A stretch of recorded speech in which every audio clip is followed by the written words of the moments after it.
Bismillahirrahmanirrahim. Dear students, welcome you again. This is lecture number 6 of chapter number 1, and today we are going to study very important topic, and that is the levels of organization. इस topic को start करने से पहले ये एक बात आपको बताता चलूं कि जो चैप्टर है इसको आम तौर पे दो हिस्सों में डिवाइड किया जाता है जब एग्जामिनर पेपर सेट करता है। तो इस चैप्टर में से एक लॉन्ग क्वेश्चन जो है वो लाजमी आता है।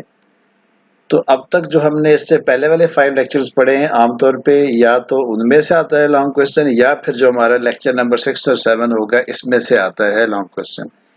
जो लेक्चर है थोड़ा सा लेंथी होगा, इसमें और डिफरेंट टॉपिक्स हैं जिनको मैंने इकट्ठा की जगह पे कर दिया है, लेकिन इसमें से अलग अलग जो है वो क्वेश्चन जो है वो बोर्ड के पेपर में लॉन्ग क्वेश्चन पूछे जाते हैं। ख़ास तौर पे इस पोर्शन में से ऑर्गन एंड ऑर्गन सिस्टम वाला जो क्वेश्चन है वो लॉन्ग क्वेश्चन के लिहाज से बहुत इंपॉर्टेंट है। और बाकी जो पोर्शन है इस लेक्चर का जो है वो भी शॉर्ट क्वेश्चंस या लॉन्ग क्वेश्चन के लिहाज से इम्पोर्टेंट है, तो इसको अच्छी तरह से अंडरस्टैंड करना है और लर्न करना है। स्टार्ट करते हैं लेक्चर हमारा। ये जो आज का टॉपिक है that is the levels of biological organisation.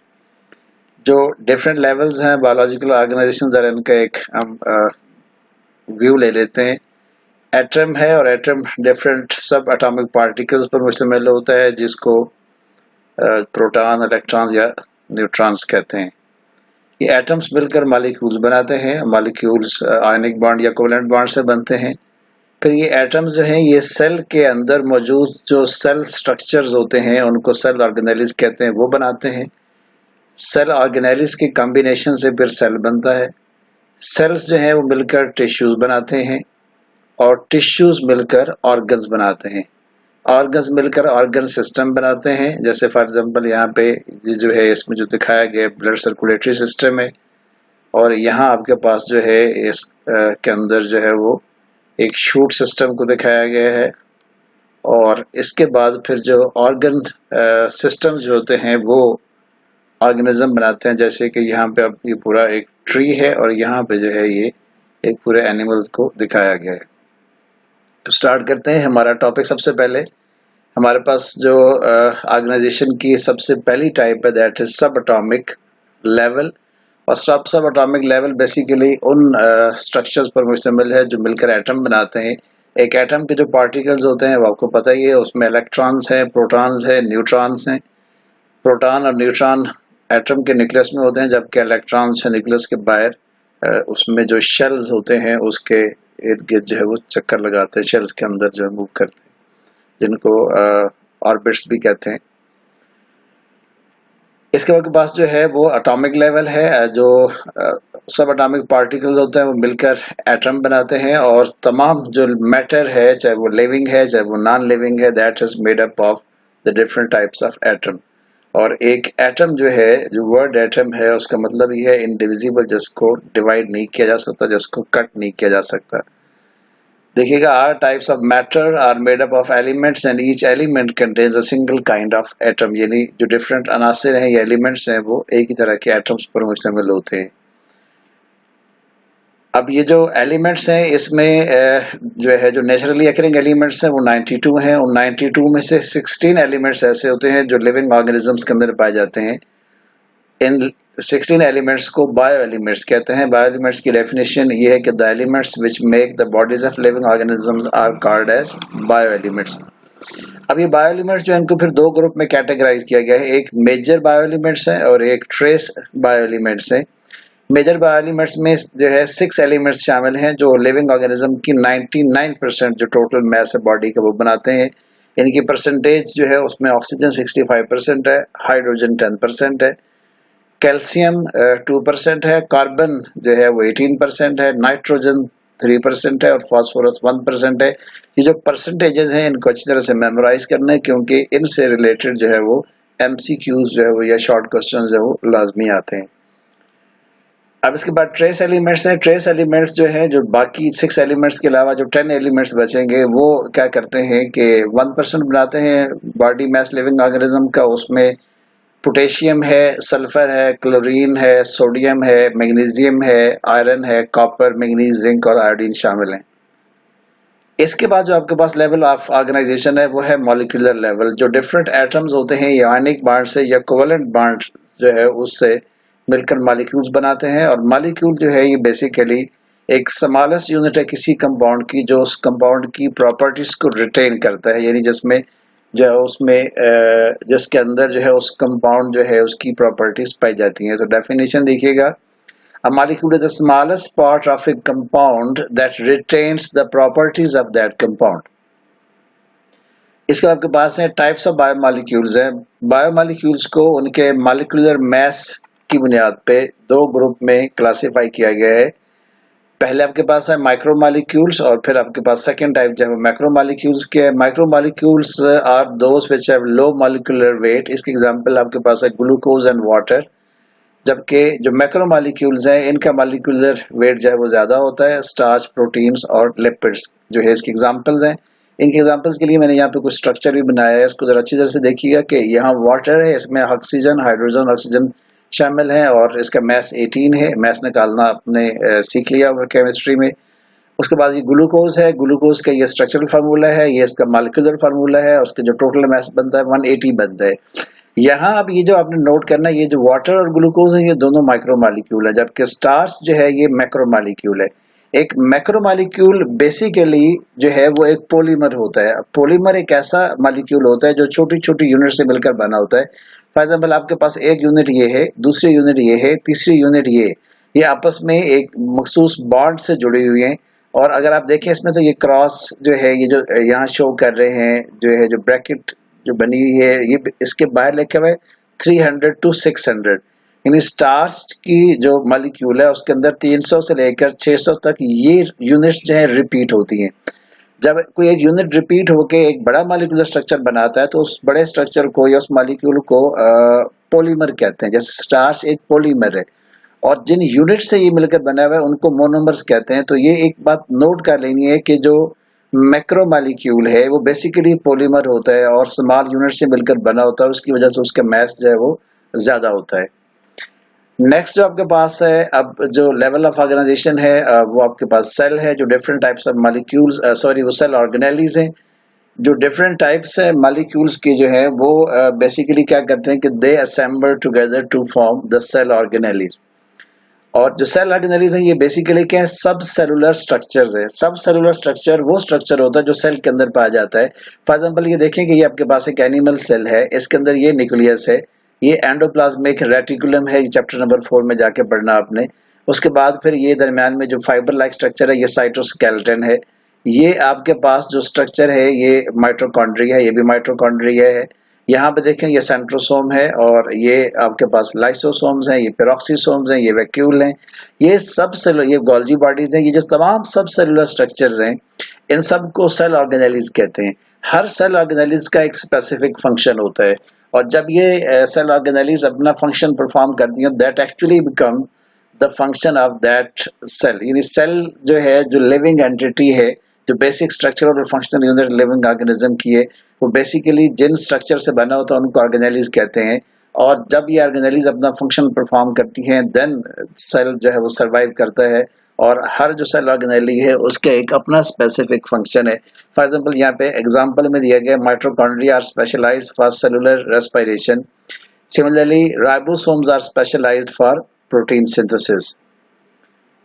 Next जो हमारे पास टॉपिक है वो सेल लेवल है। सेल जो है जब सेल ऑर्गेनेलीज जो होती हैं अभी हमने देखा है उसमें कि they assemble together to form cell. In other words हम ये कह सकते हैं कि एक सेल जो होता है वो डिफरेंट सेल ऑर्गेनेलीज से मिलकर बना होता है। Cell is the structural as well as functional unit of living organism. Cell जो है ये जानदार अशिया की, यानी बोथ प्लांट्स एंड एनिमल्स है, उनकी साख्त और फेल की बुनियादी इकाई है। और सेल्स जो होते हैं ये दो तरह के होते हैं, एक प्रोकैरियोटिक सेल्स होते हैं, एक यूकैरियोटिक सेल्स होते हैं। कुछ ऑर्गेनिज्म जो है वो यूनिसेलुलर होते हैं यानी एक सेल पर मुश्तमिल होते हैं, और कुछ ऑर्गेनिज्म जो है वो मल्टीसेलुलर होते हैं जो बहुत सारे सेल्स पर मुश्तमिल होते हैं। यूनिसेलुलर ऑर्गेनिज्म जो है उसमें प्रोटिस्ट शामिल हैं और उसके अलावा प्रोकैरियोट्स हैं जिसमें बैक्टीरिया और साइनोबैक्टीरिया आपने पढ़ते हैं। और उसके बाद आपके पास जो पूरा the entire organism consist of a single cell, यानी इन ऑर्गेनिज्म के अंदर जो ऑर्गेनिज्म होता है that as a whole comprises of a single cell. In case of most of the fungi, all animals and all plants, the organism consists of trillions of cells. खास तौर पे ह्यूमन बींग्स जो है वो trillions of sales पर मुश्तमिल होते हैं। सेल्स को उनके स्ट्रक्चर की बुनियाद पे दो हिस्सों में डिवाइड किया गया, दो टाइप्स में डिवाइड किया गया है। सेल्स की दो टाइप्स होती हैं, एक कहलाता है प्रोकैरियोटिक सेल और दूसरी टाइप है यूकैरियोटिक सेल। प्रो का मतलब होता है बिफोर, कैरियो का मतलब होता है न्यूक्लियस और सेल का मतलब है सेल, यानी वो सेल जो न्यूक्लियस के इवॉल्व होने से पहले मौजूद थे वो प्रोकैरियोटिक सेल कहलाते हैं। इसमें बैक्टीरिया और साइनोबैक्टीरिया आते हैं इस किस्म के सेल में। और जो दूसरी टाइप है सेल की उसमें यू का मतलब होता है ट्रू, कैरियो का मतलब होता है nucleus and eukaryotic cell mean the cells which have true nucleus. अब यहाँ पे एक डायग्राम में देखिएगा कि ये आपके पास यूकैरियोटिक सेल है, इसके अंदर ये प्रॉपर न्यूक्लियस मौजूद है, इसके अलावा इसके अंदर ये मेम्ब्रेन बॉन्डेड ऑर्गेनेल्स मौजूद हैं। लिहाजा वो सेल जिसके अंदर प्रॉपर न्यूक्लियस मौजूद हो और मेम्ब्रेन बॉन्डेड ऑर्गेनेल्स मौजूद हो वो यूकैरियोटिक सेल कहलाएगा। जबकि ये देखें प्रोकैरियोटिक सेल है बैक्टीरिया का, इसमें न्यूक्लियस नहीं है और इसमें राइबोसोम्स के अलावा कोई और ऑर्गेनेल मौजूद नहीं है। याद रखिएगा कि राइबोसोम मेम्ब्रेन बॉन्डेड नहीं होती। लिहाजा प्रोकैरियोटिक सेल वो सेल होगा जिसमें प्रॉपर न्यूक्लियस मौजूद नहीं होता और इसके अलावा उसमें मेम्ब्रेन बॉन्डेड ऑर्गेनेल्स मौजूद नहीं होती है। जबकि यूकैरियोटिक सेल वो सेल है जिसके अंदर न्यूक्लियस भी मौजूद है और प्रॉपर मेम्ब्रेन बॉन्डेड ऑर्गेनेल्स भी मौजूद होती हैं। नेक्स्ट हमारे पास जो है वो टिश्यू लेवल है। अब जो सेल्स होते हैं ये ग्रुप की शक्ल में जब पाए जाते हैं they arrange themselves in the form of groups to form specific function and that group of cell which perform a specific function is called as tissue level. Tissues में आमतौर पर जनरली जब हम पढ़ते हैं तो कहते हैं group of similar cells specialised for the performance of a common function. याद रखें कि ये जरूरी नहीं है कि सेल सिमिलर हो। फॉर एग्जांपल जब जाइलम टिश्यू में आप जाके पढ़ेंगे चैप्टर नंबर 4 में तो जाइलम टिश्यू जो होता है वो डिफरेंट सेल्स पर मुश्तमिल होता है, लेकिन जनरली जब हम क्लास डिफाइन करते हैं उसको तो यही वर्ड लिखे जाते हैं, a group of similar cells specialised for the performance of a common function. यहाँ देखिए, याद रखिएगा कि एक जो सेल होता है टिश्यू के अंदर वो अपनी लाइफ प्रोसेसेस के लिए तमाम फंक्शंस कैरी आउट करता है और इसके अलावा जो उसको फंक्शन असाइन किया जाता है एज ए टिश्यू परफॉर्म करने का वो फंक्शन भी परफॉर्म करता है। तो यहाँ देखिएगा मैं जरा इसकी रीडिंग कर रहा हूँ। Each cell in a tissue carries on its own life processes like cellular respiration and protein synthesis, but it also carries some special processes related to the function of the tissue। यानी function से related भी function perform करता है, सो इस tissues से जो related है वो फंक्शन भी परफॉर्म करता है और अपनी लाइफ को सस्टेन करने के लिए भी जो सेलुलर फंक्शंस होते हैं उसको परफॉर्म करता है। डिफरेंट एग्जांपल्स हैं, आपने चैप्टर नंबर 4 में जाके डिटेल से पढ़ना है इनको। यहाँ पे आपके पास कुछ एग्जांपल्स दी गई हैं टिश्यूज की। फॉर एग्जांपल प्लांट टिश्यूज की एग्जांपल्स हैं एपिडर्मल टिश्यूज और ग्राउंड टिश्यू। आगे जाके अपने डिटेल से चैप्टर नंबर 4 में देखना है। इसके अलावा कुछ और टाइप्स होती हैं जैसे मेरिस्टेमेटिक टिश्यूज हैं, पेरेन्काइमा हैं, सेक्टारेन्काइमा टिश्यूज हैं और इसके अलावा जाइलम और फ्लोएम जो है वो भी टिश्यूज की एग्जांपल्स हैं।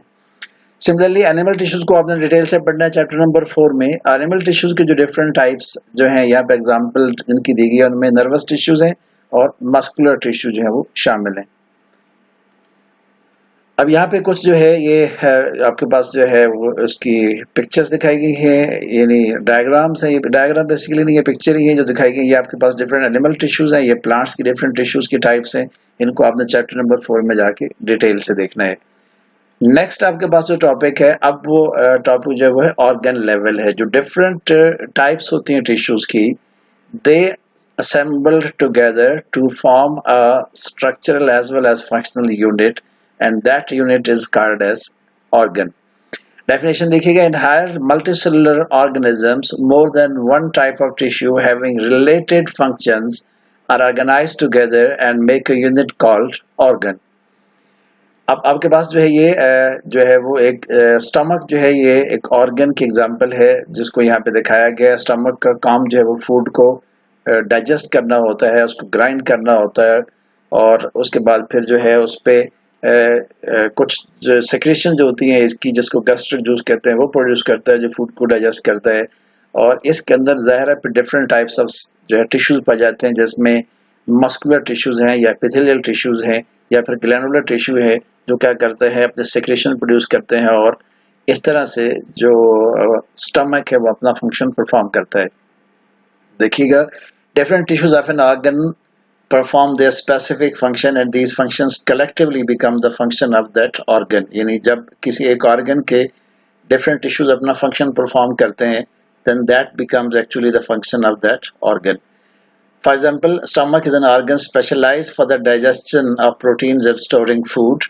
Two major types of tissues are present in its structure। एक आपके पास एपिथेलियल टिश्यूज हैं। एपिथेलियल शब्द जी ग्लैंडुलर का वर्ड लिखा हुआ है, ये वर्ड बहुत इंपॉर्टेंट है। समटाइम इसका क्वेश्चन आता है जी विच आता है MCQs, which tissues secrete juice in case of stomach और in case of the human digestive system.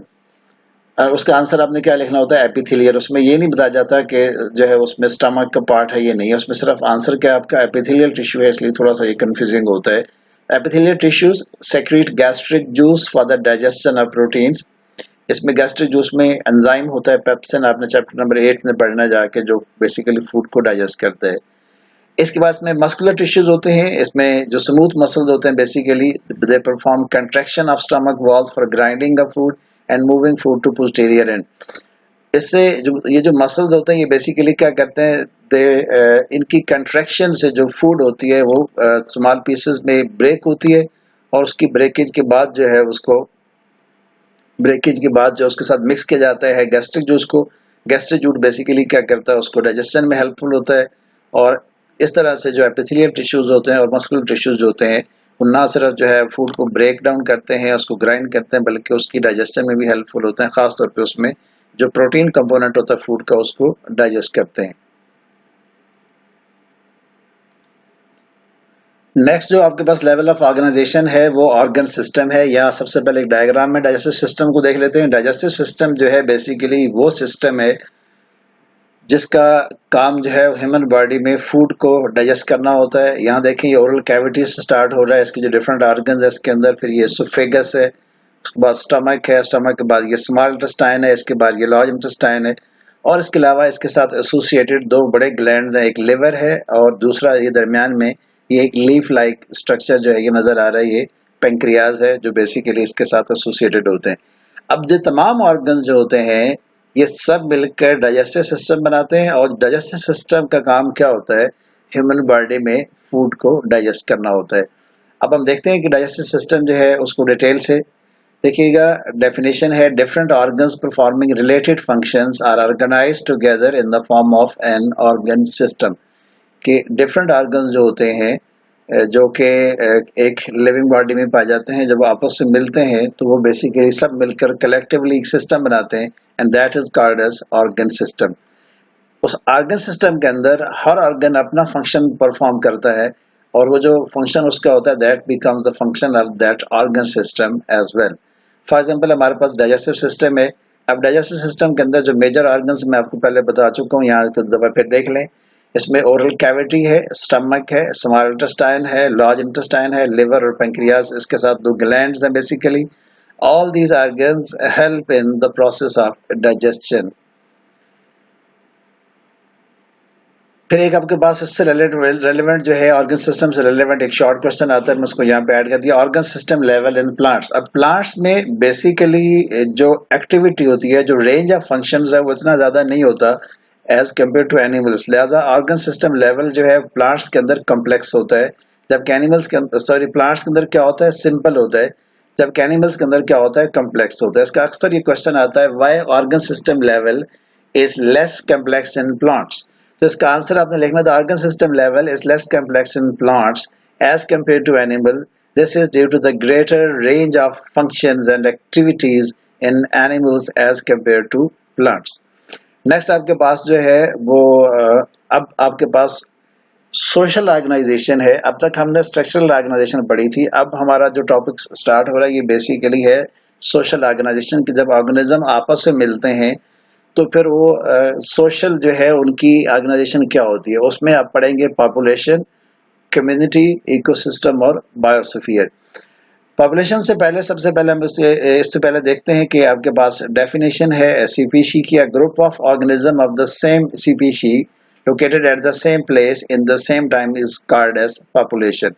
जबकि सीबीसी की डेफिनेशन आपकी बुक में एक साइड पे दी गई है ब्लॉक में, a group of similar organism which can interbreed in nature to produce fertile offsprings. ये डेफिनेशन यहाँ भी है और चैप्टर नंबर 3 में भी है। एक ही तरह के जानदार, यानी एक ही स्पीशीज से ताल्लुक रखने वाले जानदार जो किसी एक लोकेलिटी में, किसी एक जगह पे, किसी मखसूस वक्त में रह रहे हो, वो उस स्पीशी की, उस लोकेलिटी की, उस वक्त की पॉपुलेशन कहलाती है। तो ये आपने पॉपुलेशन के डेफिनेशन मेमोराइज कर लेनी है। इसके साथ एक एग्जांपल है, इसको देख लीजिएगा। फॉर एग्जांपल पाकिस्तान की जो पॉपुलेशन थी 2010 में वो 173.5 मिलियन थी। नेक्स्ट आपके पास जो ऑर्गेनाइजेशन है वो कम्युनिटी लेवल है। कम्युनिटी जो है इसकी डेफिनेशन ध्यान से जरा सुन लीजिएगा कि जब किसी एक लोकेलिटी में किसी मखसूस वक्त में तमाम की तमाम पॉपुलेशंस को सम अप करते हैं तो that forms the community. In other word it is sum of all the populations. या फिर हम ये कह सकते हैं कि किसी एक जगह में, किसी एक मुकाम पे, किसी एक लोकेलिटी में तमाम स्पीशीज के जानदार जो किसी मखसूस वक्त में पाए जाते हों, वो सब मिलकर कलेक्टिवली उस इलाके की कम्युनिटी बनाते हैं। डेफिनेशन देखिएगा, community is an assemblage of different populations interacting with one another within the same environment. Communities are collection of organisms in which one population may increase and others may decrease. यानी basically community जो होती है बहुत सारे जानदारों की collection होती है, जिसमें कभी कभार ये होता है कोई एक पॉपुलेशन बढ़ जाती है और कोई दूसरी पॉपुलेशन जो उसमें कम हो जाती है। इसके एग्जांपल आपके पास है, एक फॉरेस्ट है। For example a forest is a community, it includes the different plants, micro organism, fungi and animal species. अगर हम और कम्युनिटी के एग्जांपल दें आपके पास, तो एक जो है लेक एक कम्युनिटी है, एक रिवर एक कम्युनिटी है, एक सी एक कम्युनिटी है, एक जो घर में अगर आप एक्वेरियम बनाते हैं तो वो भी आपके पास क्या कम्युनिटी की एग्जांपल है। यहाँ पे देखिएगा मैंने जो है कुछ आपके पास जो है ये पिक्चर लगाई है। फॉर एग्जांपल ये वुडन लॉग है, लकड़ी का जो है एक टुकड़ा है जो कटा हुआ है। इसके साथ देखिए ये कुछ जो है इसके ऊपर ग्रीन से ये प्लांट्स नजर आ रहे हैं, कुछ फंगस है इसके ऊपर, ये लाइकन्स कहलाते हैं, ये जो ग्रो कर रहे हैं ब्लैक कलर के। और इसके नीचे जाहिर है कुछ इंसेक्ट्स जो है वो उसकी डिफरेंट टाइप्स पाई जाएंगी। तो ये कलेक्टिवली एक कम्युनिटी बनाएगी जिसको सिंपल कम्युनिटी कहते हैं। जबकि उसके मुकाबले में एक फॉरेस्ट है जिसमें कई तरह के जानदार पाए जाएंगे, बेतहाशा किस्म के इंसेक्ट्स होंगे, उसमें रेप्टाइल्स, बर्ड्स, मैमल्स, हर तरह की चूंकि जानदार इसमें पाए जाते हैं, लिहाजा एक फॉरेस्ट जो है ये एक कम्प्लेक्स कम्युनिटी की एग्जाम्पल है। अब देखिएगा हमारे पास जो है अब टाइप्स हैं कम्युनिटी की, सिंपल कम्युनिटी है और कम्प्लेक्स कम्युनिटी है। अभी जैसे मैंने आपको बताया कि सिंपल कम्युनिटी वो कम्युनिटी होगी जिसमें जो पॉपुलेशन का साइज जो है वो कम होगा, यानी डिफरेंट जो पॉपुलेशन होती हैं तादाद में कम होती है। जबकि कम्प्लेक्स कम्युनिटी वो कम्युनिटी होती है जिसके अंदर कई एक पॉपुलेशन जो होती है पाई जाती हैं या ज्यादा पॉपुलेशन पाई जाती हैं। The community in which number and size of population is limited is called as simple community. For example, a fallen log with various populations under it. And second, the complex community having big size and many populations is called as complex community. For example, a forest community, a pond community, etc. इसके अलावा community की दो types और भी होती हैं, मैं यहाँ मेंशन करता चलूँ कि एक कहलाती है जो है वो नेचुरल कम्युनिटी, यानी जो नेचर में पाई जाती है, और एक कहलाती है आर्टिफिशियल। फॉर एग्जांपल, अगर आप एक्वेरियम है अपने घर में, उसमें कोई फिश है या कोई दूसरे अपने जो है उसमें एनिमल्स रखे हुए हैं, चंद एक एनिमल होते हैं, ऑक्सीजन खुद सप्लाई कर रहे होते हैं, तो वो मैन मेड कम्युनिटी होती है, उसको क्या कहते हैं, आर्टिफिशियल कम्युनिटी कहते हैं। लास्ट में हमारे पास जो है बायोस्फीयर लेवल है। बायोस्फीयर बेसिकली जो प्लेनेट अर्थ है उसमें तमाम वो लोकेलिटीज जहाँ पे लिविंग ऑर्गेनिज्म पाए जाते हैं, उसको कलेक्टिवली तमाम के तमाम लिविंग ऑर्गेनिज्म जो है उनसे बनने वाली तमाम की तमाम जो है वो कम्युनिटीज जो है वो बायोस्फीयर बनाती हैं। तो हम इसको यूं डिफाइन कर सकते हैं कि it is basically the sum of all the communities present on the planet Earth. It is sum of all the ecosystem present on the planet Earth. देखिएगा, the part of the Earth inhabited by organism communities is known as biosphere. It constitutes all the ecosystem present on the planet Earth. यहाँ पे ecosystem की definition आपको बताता चलूँ. An ecosystem is basically formed by interaction of communities with abiotic factors. यानी जब living organism जब non living components के साथ इंटरेक्ट करते हैं तो उससे इकोसिस्टम बनता है। और दुनिया भर में जो डिफरेंट इकोसिस्टम्स होते हैं उनको ज़्यादातर जो है उनके मेजर जो काइंड ऑफ वेजिटेशन है, जो प्लांट्स हैं, उसके नाम पे उनको नाम दिया जाता है। फॉर एग्जांपल एक है फॉरेस्ट इकोसिस्टम है, ट्रॉपिकल थॉर्न फॉरेस्ट इकोसिस्टम है, कोनिफर फॉरेस्ट इकोसिस्टम है। और ये जो आपके पास इकोसिस्टम एग्जांपल आ गई। इसके बाद आपके पास असाइनमेंट है इस टॉपिक से रिलेटेड। बहुत टॉपिक इंपॉर्टेंट है, जैसे मैंने आपको पहले बताया था। ये कुछ शॉर्ट क्वेश्चंस आपको मैंने दिए हुए हैं और एक स्लाइड है शॉर्ट क्वेश्चन की, फिर ये आपके पास जो है दूसरी स्लाइड है शॉर्ट क्वेश्चंस की। इसके बाद आपके पास ये एमसीक्यूज हैं और एमसीक्यूज इंपॉर्टेंट है एग्जामिनेशन पॉइंट ऑफ व्यू से, इनको देख लीजिएगा। एक और स्लाइड है एमसीक्यूज की और इसके बाद ये फिर एक और स्लाइड है एमसीक्यूज की। ये वाली स्लाइड जो है लास्ट स्लाइड है, या शायद सेकंड लास्ट नहीं, एक सेकंड लास्ट एक और स्लाइड है ये वाली। ये आखिर पे अब ये लास्ट स्लाइड है और अब ये आपका लेक्चर खत्म हो गया। At the end I would say that stay at home, stay blessed, Allah Hafiz,